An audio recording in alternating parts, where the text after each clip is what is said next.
Doctor BR Ambedkar open యూనివర్సిటీలో ఎవరైతే open degree చేస్తున్నారో first year first semester students కోసం ఈ వీడియోలో కొన్ని ఇంపార్టెంట్ పాయింట్స్ అయితే చెప్పడం జరుగుతుంది. స్పెసిఫిక్గా ఇది ఇంగ్లీష్ మీడియం వాళ్ళ కోసమే. ఎవరైతే కోర్స్ ఇంగ్లీష్ మీడియంలో చూస్ చేసుకున్నారో వాళ్ళైతే వీడియో ఎండ్ వరకు చూడండి. అండ్ తెలుగు మీడియం వాళ్ళకు సపరేట్ వీడియో చేస్తాను, ఆ వీడియో అయితే చూడండి. సో ఫస్ట్ పాయింట్ వచ్చేసి, చాలా మందికి ఇంకా ఎగ్జామ్ 4th మార్చ్ నుంచి ఉందని తెలియలేదు. మీకు తెలిసిన వాళ్ళు కావచ్చు ఎవరైనా ఉంటే వాళ్ళకి చెప్పండి. ఎగ్జామ్స్ వచ్చేసి మనకు ఫస్ట్ వీక్ 4th మార్చ్ నుంచి మనకి ఎగ్జామ్స్ అయితే ఉంటాయి. సో ఒక 4 days or 5 days బిఫోర్ మనకు వెబ్సైట్లో హాల్ టికెట్స్ అయితే రిలీజ్ చేస్తారు. సెకండ్ పాయింట్ వచ్చేసి ఇంపార్టెంట్ క్వశ్చన్స్. సో నేనైతే ఒక 15 to 20 సబ్జెక్ట్స్ అన్ని బీఏ బీకామ్ బీఎస్కి సంబంధించి చేయడం జరిగింది. సో ఇంట్రెస్టెడ్ ఉన్న వాళ్ళు మీరైతే పర్చేస్ చేసుకోవచ్చు. సో మెయిన్గా ఈ క్వశ్చన్స్ వచ్చేసి ఎవరైతే హౌస్ వైఫ్స్ కావచ్చు, ఎవరైతే వర్కింగ్ ఎంప్లాయీస్ కావచ్చు, ఎవరైతే నేను 1 weekలో చదివి పాస్ అవుతా, లేకుంటే 1 dayలో నాకు కొన్ని క్వశ్చన్స్ ఇవ్వండి నేను పాస్ అవుతా అనుకున్న వాళ్ళకైతే ఇది చాలా యూస్ఫుల్ అవుతుంది. సో ఏవేవో చదవడం కన్నా మనకు ఎక్కువ రిపీటెడ్ ఇంపార్టెంట్ చదువుకొని వెళ్తే కనీసం మీకు 60%, 70% మార్క్స్ అయితే రావడానికి ఛాన్స్ ఉంటుంది. నాట్ ఓన్లీ పాస్, మరీ పాస్ మార్క్స్ అయితే పెట్టుకోకండి, కనీసం 50% ఎబో అయితే మార్క్స్ తెచ్చుకోవడానికి ట్రై చేయండి. సో అవి ఇదే వీడియోలో నేను ఎక్స్ప్లెయిన్ చేస్తాను, క్వశ్చన్స్ ఏ విధంగా ఉన్నాయి. సో అవి కూడా ఎక్స్ప్లెయిన్ చేస్తే మీకు ఇంట్రెస్టెడ్ ఉన్న వాళ్ళు మీరు పర్చేస్ చేసుకోవచ్చు. థర్డ్ పాయింట్ వచ్చేసి, ఈచ్ మీ యూనిట్లో మనకి ఏమేమి రిపీట్ అయినాయి. మనకు ఫస్ట్ పాయింట్ వచ్చేసి, ఫస్ట్ క్వశ్చన్స్ ఇంగ్లీష్ మీడియంలో మనకు ఫస్ట్ 2-3 క్వశ్చన్స్ లాంగ్ ఆన్సర్స్ ఉంటాయి, కింద షార్ట్ ఆన్సర్స్ ఉంటాయి ప్రతి యూనిట్లో. అది కూడా నేను ఎక్స్ప్లెయిన్ చేస్తాను. సో ఈచ్ పీడిఎఫ్ వచ్చేసి మనకి ఇంగ్లీష్ మీడియం వాళ్ళకి 30 rupees ఉంటుంది. ఆ పీడిఎఫ్స్ మనకు ఇంపార్టెంట్ క్వశ్చన్స్. సో కింద లింక్స్ ఉంటాయండి, అన్ని లింక్స్ పెడతాను. ఆ లింక్స్ ద్వారా మీకు ఎగ్జాంపుల్ ఇక్కడ BA BCom BSc different group వాళ్ళు ఉంటారు. సపోజ్ మీకు బీఏలో హిస్టరీ కావాలంటే హిస్టరీ క్లిక్ చేసుకొని మీరు పర్చేజ్ చేసుకోవచ్చు. పబ్లిక్ అడ్మినిస్ట్రేషన్ అయితే పబ్లిక్ అడ్మినిస్ట్రేషన్. ఎవరైతే బీఎస్సీ అనుకోండి, ఎవరైతే ఎంపీసీఎస్ కావచ్చు, ఎంపీసీ కావచ్చు, బీజెడ్స్ ఉంటే మీ సబ్జెక్ట్ చూసుకొని మీరైతే డౌన్లోడ్ చేసుకోవచ్చు. అన్ని లింక్స్ కింద డిస్క్రిప్షన్లో ఉంటాయి. అండ్ కింద వెబ్సైట్ లింక్ కూడా ప్రొవైడ్ చేస్తాను. ఆ వెబ్సైట్లో మీరు అన్నీ చెక్ చేసుకోవచ్చు. మీకు కావాల్సిన పీడిఎఫ్ కావచ్చు, సబ్జెక్ట్ కావచ్చు, అన్ని సెర్చ్ చేసుకొని మీకు కావాల్సిన మీరైతే పర్చేజ్ చేసుకోవచ్చు. ఆ వెబ్సైట్ లింక్ కూడా కింద ప్రొవైడ్ చేస్తాను. అండ్ ఇదే వీడియోలో నేను కొన్ని సబ్జెక్ట్స్ చూపిస్తాను, క్వశ్చన్స్ ఏ విధంగా ఉన్నాయి. సో అప్పుడు మీకు ఇంట్రెస్ట్ ఉన్న వాళ్ళు మీరు పర్చేజ్ చేసుకోవచ్చు.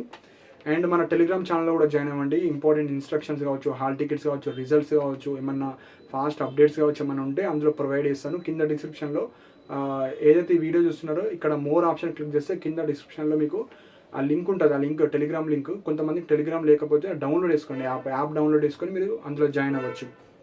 నెక్స్ట్, మీరు ఎవరైనా పర్చేజ్ చేసేటప్పుడు ఏమైనా ఇష్యూస్ వస్తే, పేమెంట్ అయిన తర్వాత పీడిఎఫ్ ఇష్యూస్ కావచ్చు ఏమైనా వస్తే నాకు మెయిల్ చేయండి. అక్కడ నా మెయిల్ ఐడి డిస్ప్లే అవుతుంది, దానికి మెయిల్ చేస్తే మీకు ఏమైనా ప్రాబ్లం ఉంటే నేనైతే రిజాల్వ్ చేయడం జరుగుతుంది. సో అండ్ చాలామందికి క్వశ్చన్ పేపర్ మోడల్ పేపర్ కూడా తెలుస్తలేదు. నేను ప్రీవియస్ వీడియోస్లో చెప్పాను, సెక్షన్ ఏ విధంగా ఉంటుంది, సెక్షన్ బి ఏ విధంగా ఉంటుంది, సెక్షన్ సి ఏ విధంగా ఉంటుందో అది ఎక్స్ప్లెయిన్ చేస్తాను. లేకపోతే క్వశ్చన్ పేపర్స్ ఇంట్రెస్టెడ్ ఉన్న వాళ్ళు పర్చేజ్ చేసుకోవచ్చు. 2025లో ఏ విధంగా వచ్చాయి, 10 rupees ఉంటుంది. బీఏ కావచ్చు, బీకామ్ కావచ్చు, BSc. So optional and non optional subjects అయితే ఉంటాయి. అండ్ వెబ్సైట్లో కూడా ఉంటాయి, సో మీరు చెక్ చేసుకోవచ్చు మన వెబ్సైట్లో. సో ఇప్పుడు కొన్ని సబ్జెక్ట్స్ ఏవైతే ఉన్నాయో, ఎకనామిక్స్ అయిందండి English medium, financial accounting, general sensitisation, geography, political science, public administration, science and technology, sociology, history, business economics, business organisation, botany, chemistry, computer application, maths, physics, zoology. So ఇవైతే అయినాయి. ఇంకా ఏమన్నా extra subjects చేయలేని కూడా నేను ఈ 2-3 weeksలో అయితే చేయడం జరుగుతుంది. సో ఇవి ఇంపార్టెంట్. సో 50 to 60% అయితే మ్యాక్సిమం ఇందులో నుంచి వస్తాయి. సో మీరు ఇందులో ఈ చదువుకొని వెళ్తా సరిపోతుందండి. సో మరీ ఎట్లుందో అట్లా చదవడం కాకపోయినా మనకు ఒక క్వశ్చన్ వస్తే ఏ విధంగా రాయాలో తెలిస్తే సరిపోతుంది. సో ఈజీగా అయితే పాస్ అయితే చేయడం జరుగుతుంది. సో ఇప్పుడు ఈ ఇంగ్లీష్ మీడియంలో ఎవరైతే క్వశ్చన్స్ మీరు కొనుక్కుందాం అనుకుంటున్నారో, నేను కొన్ని 2 or 3 సబ్జెక్ట్స్ ఎక్స్ప్లెయిన్ చేస్తాను. దాని తర్వాత మీకు ఇంట్రెస్ట్ ఉన్న వాళ్ళు కింద డిస్క్రిప్షన్లో లింక్స్ ఉంటాయి, మీ సబ్జెక్ట్ చూసుకొని మీరైతే పర్చేజ్ చేసుకోవచ్చు. సో ఇప్పుడు ఆ పీడిఎఫ్స్ అయితే నేను ఎక్స్ప్లెయిన్ చేస్తాను. చూసిన తర్వాత మీకు ఇంట్రెస్ట్ ఉన్న వాళ్ళు మీరు పర్చేజ్ చేసుకోవచ్చు. ఇంగ్లీష్ మీడియంలో ఎవరైతే degree first year first semester students ఉంటారో, ఒక 3 to 4 సబ్జెక్ట్స్ ఇంపార్టెంట్ క్వశ్చన్స్ ఏ విధంగా ఉంటాయి, ఎలా చదవాలని ఈ వీడియోలో డిస్కస్ చేయడం జరుగుతుంది. సో ఎగ్జాంపుల్ బీఎస్సీ స్టూడెంట్స్ ఎవరైతే మ్యాథ్స్ సబ్జెక్ట్ ఉందో, సో మెయిన్ ఇక్కడ ఎగ్జాంపుల్ యూనిట్ 1 ఉంది. యూనిట్ 1లో మనకు ఇంపార్టెంట్ క్వశ్చన్స్ మాత్రమే ఉంటాయి. ఇప్పుడు example first, show that limit x → 0 mod x by x does not exist అని మనం ప్రూవ్ చేయాలి. సో ఇలాంటి టైప్ ఆఫ్ క్వశ్చన్స్ అడుగుతారు. సో నెక్స్ట్ ఇక్కడ చూస్తున్నారు second question, third question, fourth question, 5th, 6th, 7th, 8th, 9th. So ఇందులో only 9 questions మాత్రమే నేను ఇంక్లూడ్ చేశాను. సో ఈ 9 క్వశ్చన్స్ కూడా ఒక 4 to 5 మోడల్స్ ఉంటాయి ఇందులో. ఈ 4 to 5 మోడల్స్ చేసుకొని వెళ్ళిపోతే సరిపోతుంది. ఇందులో నుంచి సెక్షన్ ఏలో వస్తుంది, సెక్షన్ బిలో వస్తుంది. సెక్షన్ సి వచ్చేసి ఫస్ట్ 4 units, ఫస్ట్ 5 units నుంచి వస్తాయి. ఫస్ట్ 2 units నుంచి ఒక క్వశ్చన్, థర్డ్, ఫోర్త్, ఫిఫ్త్ నుంచి ఏదో ఒక క్వశ్చన్ వస్తుంది. ఒక్కొక్కసారి 6th 7th 8th నుంచి ఒక క్వశ్చన్ వస్తుంది. సో మనకు first 5 units, first 6 units, first 7 units చాలా ఇంపార్టెంట్. సో అందుకే నేను ఎవరైతే పాస్ అవ్వడానికి చూస్తున్నారో వాళ్ళ కోసమే కొద్దిగా limited questions and important different models అది మాత్రం ఎక్స్ప్లెయిన్ చేశాను. సో ఇలా ఫస్ట్ యూనిట్ లో ఈ 9 క్వశ్చన్స్ మీరు నేర్చుకుని వెళ్తే సరిపోతుంది. ఇప్పుడు సెకండ్ యూనిట్ ఉంది. సెకండ్ యూనిట్ లో కంప్లీట్ గా నేను ఒక 7 క్వశ్చన్స్ మాత్రమే ఇచ్చాను. సో ఈ 7 లో మనకు ఈ చాప్టర్ నేమ్ వచ్చేసి మనకు differentiability. So derivative of sine x, derivative of logs. So మనకు ఒక కంటిన్యూటీ ఇచ్చేసి డిఫరెన్షియల్ ఈక్వేషన్స్ ఎట్లా కనుక్కోవాలి అదొకటి. సో ఈ విధంగా నెక్స్ట్ ఒక ఫంక్షన్ ఇచ్చేసి ఇది డిఫరెన్షియబుల్ 2 or 3 ఇలాంటి టైప్ ఆఫ్ క్వశ్చన్స్. సో ఈ 7 నేర్చుకుని వెళ్తే సరిపోతుంది. Next third methods of differentiation. ఇందులో ఒక 10 to 12 క్వశ్చన్స్, ఎందుకంటే కొద్దిగా రిపిటేషన్ ఎక్కువ అవుతున్నాయి కాబట్టి కొద్దిగా ఎక్కువ ఇచ్చాను. నెక్స్ట్ ఫోర్త్ యూనిట్ లో ఒక 10 క్వశ్చన్స్. ఇందులో మనకు లాంగ్ ఉంటాయి, షార్ట్ కూడా ఉంటాయి, అంటే ఏబిసి. సో ఏబిసి అని కాకుండా మీరు అన్ని నేర్చుకుని వెళ్తే మీకైతే మార్క్స్ మీకు ఏలో వచ్చినా, బిలో వచ్చినా, సిలో వచ్చినా చేయడానికి అయితే ఉంటుంది. సో ఈ విధంగా నేను అన్ని యూనిట్స్ లో ఇంపార్టెంట్ క్వశ్చన్స్. ఇప్పుడు 7th యూనిట్ ఉంది, 6 క్వశ్చన్స్ నేర్చుకుని వెళ్తే సరిపోతుంది. 8th యూనిట్ ఉంది, 6 క్వశ్చన్స్.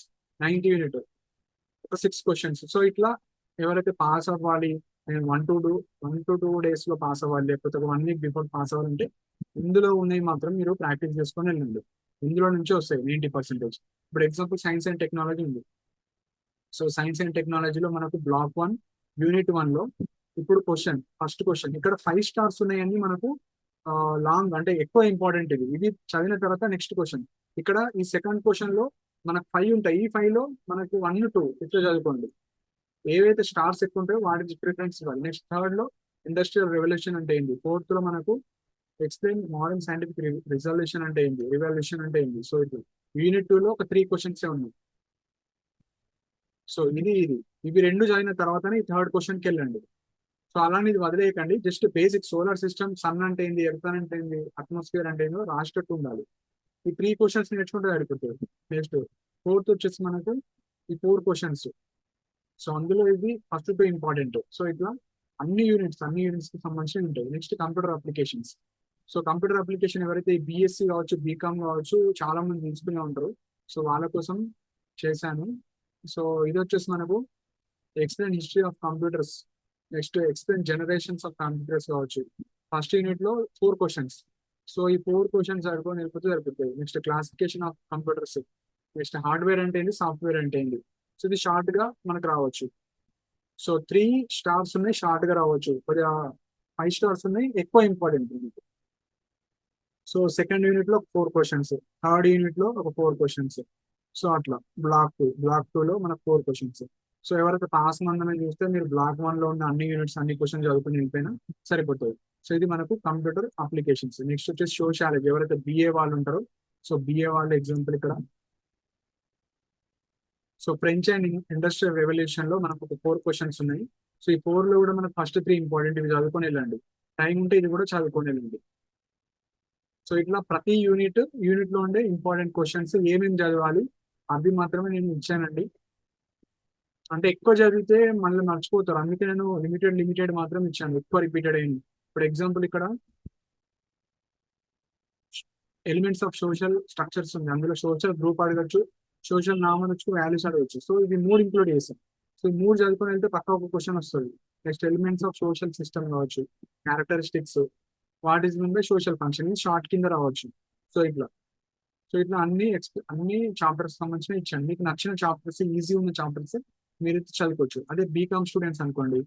సో బీకామ్ లో నేను క్వశ్చన్స్ తో పాటు ఈ ఫైనాన్షియల్ అకౌంటింగ్ లో మీకు ప్రాబ్లమ్స్ అడుగుతారు. ఓన్లీ థియరీ చదువుకున్నా పాస్ అవుతారు. లేదు నాకు కొన్ని ఎక్కువ మార్క్స్ కావాలి అంటే ఫస్ట్ థియరీ అన్ని కంప్లీట్ చేసుకోండి. సో Unit 1 లో ఈ 5 స్టార్ అన్ని చాలా చాలా ఇంపార్టెంట్. దాని తర్వాత ఈ 3 స్టార్ చదువుకోండి. సో ఇలా మీరు అన్ని యూనిట్స్ ఎవరైతే బీకామ్ స్టూడెంట్స్ ఉంటారో దీని తర్వాత టెక్స్ట్ బుక్స్ లో ఉండే ఎగ్జాంపుల్స్, సో బ్యాలెన్స్ షీట్ ఎట్లా రాయాలి, ప్రాబ్లమ్స్ అన్ని ఇంక్లూడ్ చేస్తాం. సో ఎవరైతే నాకు అంత ఓపిక లేదు నేను పాస్ అవుతా అనుకుంటే ఈ ఇచ్చిన చదువుకుంటే సరిపోతుంది. ప్రాబ్లమ్స్ ఏం ముట్టుకోకండి. ఎక్కువ మార్క్స్ రావాలంటే ప్రాబ్లమ్స్ ఒక 130 పేజెస్ అయితే ఉంటాయి, అందులో మీరు చూసుకోవచ్చు. అందులో నుంచి రిపిటేషన్ అయితే అవుతుంది. సో ఇది BCom. Next BCom business organisation కావచ్చు, ఎకనామిక్స్ కావచ్చు, సో ఈ విధంగా ఉంటుంది. బిజినెస్ ఎకనామిక్స్ అనుకోండి. సో ఇందులో కొన్ని ఎక్కువ క్వశ్చన్స్ ఇంక్లూడ్ చేస్తాం. ఫస్ట్ యూనిట్ నుంచి కొద్దిగా ఎక్కువ రిపిటేషన్ అవుతుంది, నెక్స్ట్ యూనిట్స్ నుంచి కొద్దిగా తక్కువనే ఉంటాయి. సో ఇలా మనకు క్వశ్చన్స్ అయితే ఉంటాయి. బిఏ కావచ్చు, బిఎస్సి కావచ్చు, బీకామ్ కావచ్చు, అన్ని ఉంటాయండి. సో కింద డిస్క్రిప్షన్ లో లింక్స్ అయితే ఉంటాయి. సో మీరు బిఏ కావచ్చు, బీకామ్ కావచ్చు, బిఎస్సి కావచ్చు, important questions, previous years question papers కావచ్చు, అన్ని లింక్స్ ఉంటాయి. అండ్ టెలిగ్రామ్ ఛానల్లో జాయిన్ అవ్వండి. వీటికి సంబంధించిన ఆన్సర్స్ పీడిఎఫ్ కూడా చేస్తాను. ఈ 1 వీక్ లో అన్ని చేయడానికి ట్రై చేస్తాను. సో ఇంట్రెస్ట్ ఉన్న పర్చేస్ చేసుకోవచ్చు. సో కింద డిస్క్రిప్షన్ లో అన్ని లింక్స్ ఉంటాయి. మీకు ఏమైనా డౌట్స్ ఉంటే మీరు కింద కమెంట్ సెక్షన్ లో మెన్షన్ చేయండి. అండ్ ఇలాంటి అప్డేట్స్ కోసం మన ఛానల్ సబ్స్క్రైబ్ చేసుకోండి. And thank you for watching the video.